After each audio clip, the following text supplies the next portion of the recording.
À Lille, le trafic de drogue ne laisse aucun répit aux hommes de la FRI. Dans leur voiture, en direction du commissariat, Chud et Fred reçoivent un appel. C'est un collègue qui partage une information de première importance. Un toxicomane leur donne une cache où seraient entreposés plusieurs kilos de. J'ai une tour, j'ai un étage, j'ai un appartement. Ouais, mais c'est quoi pas mal de quantité? Si c'est 100 grammes, bon. Alors 100 grammes, d'après lui, c'est ce qu'il débite à l'heure. Ah ouais. D'après lui, si on y va maintenant, on est quasi sûr de trouver 1 kilo de 1 kilo de. Rien. Cette nouvelle information ramène la FRI vers la fameuse tour de la mort, moins de 24 heures après leur dernière descente. À l'extérieur, les guetteurs présumés assistent impuissants à la sécurisation des lieux. Avant l'assaut et par mesure de sécurité, la dizaine d'acheteurs qui patientaient dans les escaliers est évacuée. Ils seront entendus plus tard au commissariat. Dans 1 heure au commissariat, vous demandez la FRI. Petite audition et dehors. Ok. Cette fois, les policiers savent très précisément et quoi chercher. À l'approche du domicile, ils sont sur leur garde, armes au poing. Derrière cette porte sont sans doute stockés plusieurs kilos de drogue. C'est la police. Il n'y a personne qui s'est réfugié chez vous. Au premier coup d'œil, fausse alerte, le locataire est un retraité inoffensif qui n'a rien d'un dealer. Mais les hommes de la FRI ne se fient pas aux apparences. Ils décident d'aller plus loin dans leurs investigations. Vous avez un balcon?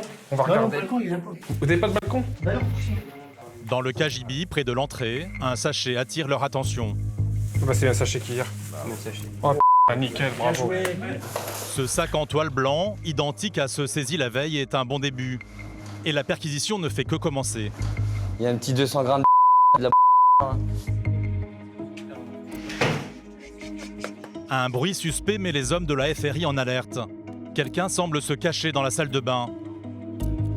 Ne sachant pas à quoi s'attendre, ils demandent le silence et appellent un collègue en renfort.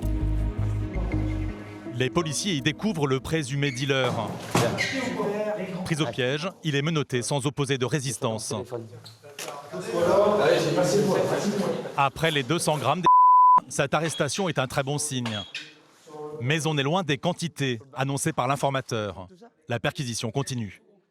C'est un trafic vraiment imposant. S'il y a une compteuse habillée, c'est que vraiment il y a de l'argent qui circule en grosse quantité. Ce dernier indice leur confirme qu'ils ont bien affaire à une importante cache de drogue. Et c'est un sac anodin parmi tant d'autres qui va leur donner raison. Bien joué, super. Les policiers déballent plusieurs pavés entourés de scotch. Ce sont des pains de drogue et la saisie est remarquable. C'est pleine comme Noël.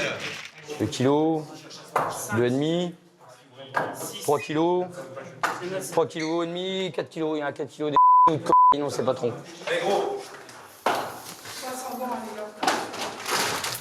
Là, on est à une des meilleures prises de drogue dure de la FRI depuis sa création.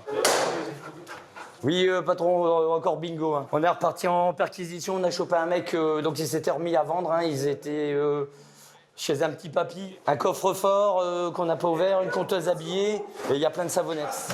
On y va? Quand tu m'as pour prendre... J'ai pas de gants, mais je peux le prendre. Un sac, ouais, prends un sac. Le trafiquant présumé et le locataire de l'appartement sont immédiatement conduits jusqu'au commissariat pour y être entendus.